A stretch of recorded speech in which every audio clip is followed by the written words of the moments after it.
ready for a big open beta patch. And this one includes some spicy stuff for multiplayer to customize your name in MP. Look at this. You've got like a banner and you've got your icon. And then, of course, you can show off your greatest achievements in Hoi 4 as well. Wow. Customization. You're probably thinking, but Dave, this is not that interesting. No, it really is. Let me scroll down. And there it is, boys. Look at that. That is now how Hoi 4 MP lobbies will look. You can customize yourself with an icon you've earned, by the way, by taking the mini achievements in game and gaining career points. How cool is that? I think one of the big concerns in Hoi 4 MP lobbies sometimes is that it's so busy with so many names going on. And it's nice that people can have a little bit of a flair to customize themselves and give an incentive to gain more career points by doing the little mini achievements. So this is broken into two parts, talking about stats and the awards. We'll go through that now, and also a bunch of patch notes where we've got Hoi 4 loaded up here, and we'll go through those piece by piece. So they've added a few more rewards. I called these achievements before, but they're actually called awards. Orchestrate of Boom. You need to have a battalion of anti-air artillery, rocket artillery, and anti-tank, and a signal company in one division. I mean, that's pretty easy to get. So it looks like as time's going to go on, they're going to add more of these awards in game, more points available, probably unlock more backgrounds and more icons available to you with each with each new expansion. I think most MP people are going to love this. So a little deep dive. This ribbon is deploy 100 cavalry or camelry. Is that even a word? Battalions. I never knew it was. And these are the ones that aren't the ribbons. These are just the smaller awards. Execute a power drop battle plan using a certain number of paratroopers. That's one that's already in the game, that isn't it? I feel like I've seen that one before. Design a tank with a certain armor rating value and deploy at least 1,000 of them in the field. 1,000 divisions or battalions? Oh, 1,000 tanks. We are adding more statistics to the career profile, which you can tell a bit more about each player's playstyle. So what you can do with this, if you're friending someone on Steam, you can actually look at their stats as well if you wanted to. It'd be kind of cool if there was a chart that showed each player side by side, like amount of hours in game, amount of years in game, amount of tanks produced, in like almost like a ledger, but with your friends' names and you competing with everybody else. The ultimate one for multiplayer would be hours in game when you're paused, and hours in the lobby.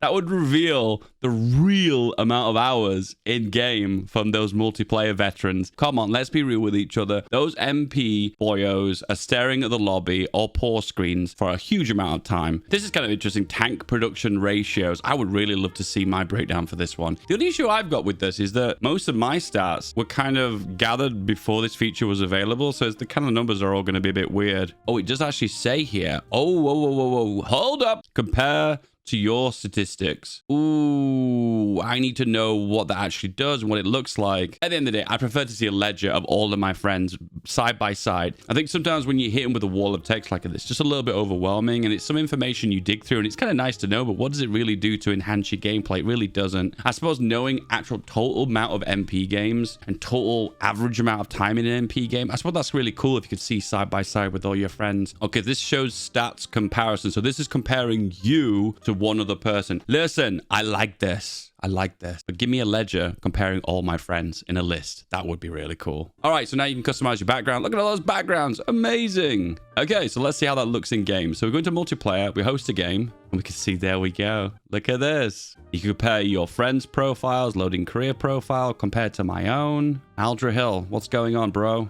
Multiplayer, 0 hours. That sounds about right. And same for me, really. You have 495 years in game. He has 468 in game. Base game compared to mods. And you can break it down for individual countries as well. Amazing. Amazing.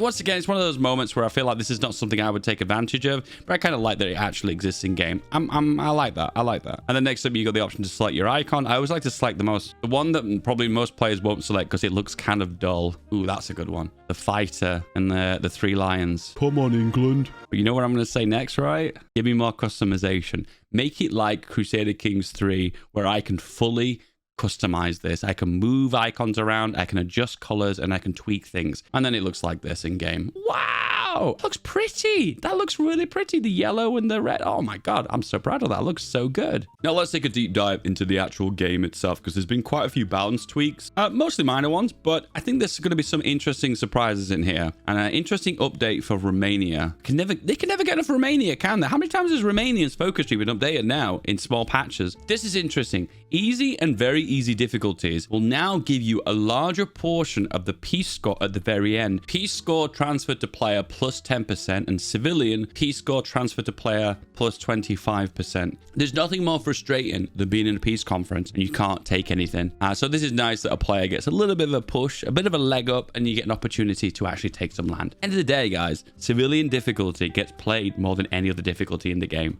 We've got the stats for it, and it just turns out most people who play Hoi really don't know what they're doing, so they do end up going for the more easier difficulties. Yep, I know hardcore MP boyos, you can't relate to that, but this isn't for you, okay? Okay, balance changes. Prussia of the Balkans rebalanced. Bulgaria was a nation's focus tree that I really detested to begin with, but I've found myself falling in love with it more and more. Prussia of the Balkans, which is one of their most OP focuses. Prussia of the Balkans. Kind of looks like they've nerfed it. The bonuses aren't nowhere near as good as they once were. But it says here that it scales, rebounds slightly, and more modifiers to scale as the spirit is upgraded. But it doesn't say how the spirit is upgraded. By the looks of things, that is a flat nerf. Bulgaria now begins with Mountaineer tech unlock. Interesting. Bulgaria's national railway lines now take 35 days. Added 2 mutually exclusive focuses after this, choosing between exploiting aluminium resources or natural gold deposits, stability and civies. Oh, so these are new. Okay. All that glitters is gold, baby. Stability and a civilian factory. That's kind of cool for 35 days. And next up, you have the option for 8 aluminium. I feel like the left one is superior. However, if you want to focus a little bit more on Air Force, the right one is the way forward. Romania has several new focuses added, which enable the possibility to manipulate which country leader will run the fascist pie. Oh, this is really cool, because this is a recurring theme with new Hoi expansions, and no longer you select between fascist, democracy, communism, and all that hoo-ha, but you're also kind of breakdown of what individual leader will rule that pie, which is really interesting. And now we've got the Iron Guard or the National Christian Party. So it's a choice between 1% recruitable or minus 5% consumer goods. That's a tough choice. That is a really tough choice. Let's hop into Romania and see if we can rush it and see how he looks at the final. Okay, there's another one here. Crackdown on extremism. This guy becomes the leader of the fascist party. Non-core manpower and reduction to damage to garrisons. I suppose that's pretty good. Fascists take over. We have this guy. I recognize this guy because this is one of the field marshals. So that's the first guy, crackdown on extremism. Then you get down to Iron Guard here, and this keeps the existing leader of the fascist party. You gain core attack and defense. Always good. And damage to garrison minus 20%. Already 25% now. So will that go any lower? So you get 20% reduction in garrisons with Iron Guard and 25% reduction of garrisons with the leader. That's an interesting 2 to stack. And then the other path, the National Christian Party, we get this guy. Oh my God, what is going on with this fella? This doesn't change his traits, but it gives minus 5 consumer goods. That's really good, by the way. It all depends on what you're doing. If you're focusing on expanding Romania, you're going to be conquering lots of areas of the Balkans. And the result of that is you are going to need to reduce the damage to garrisons to maintain those garrisons. However, if you're just focusing on building a super tall Romania, this guy's great. This guy is great. So immediately when I unpause, it seems this guy dies and is replaced with a new leader who is... Oh, he's back again. Well, that's good. So you get to take advantage of the National Christian Party bonus and also the Prince of Terror bonus. And then you can coup again. You're now back to King Michael. But you've still got the Christian Party bonus. I'm getting whiplash here for the amount of leaders that have changed for Romania. It's like the British government. All countries now will build aircraft carrier aircraft if they have carriers. Ah, I see. Countries with low military factories are less likely to spend too much on fighters. This is a big buff to the Navy for the AI, this. If they're ever going to be take on particularly the British Navy, Japan, or the United States, this is going to make the carrier fleet significantly stronger than before. Improve the requirement tooltips for the Mare Nostrum decision. So it's a little bit more specific in the tooltip of what land you need to before you can execute the decision. I think in the olden days when they added formable nations, it was so vague of what states you needed to form it. It's a shame that when you hover over this, it doesn't glow the areas that you need to control.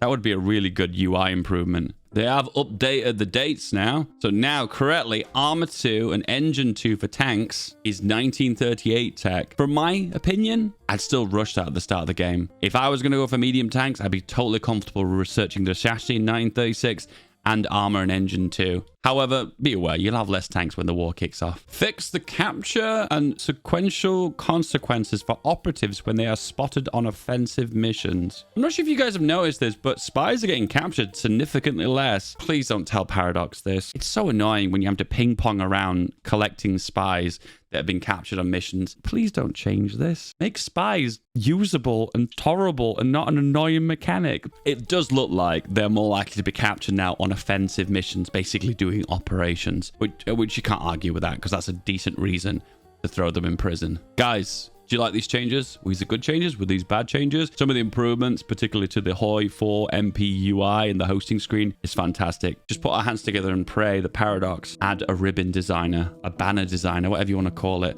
That would be, to be perfect, please. Guys, if you want me to cover more Dev Diary videos, let me know in the comments below. Like the video, subscribe, all that good stuff. You want more HOI 4 goodness? This video, give this one a click. No, go on, give it a click. This one. What are you waiting for?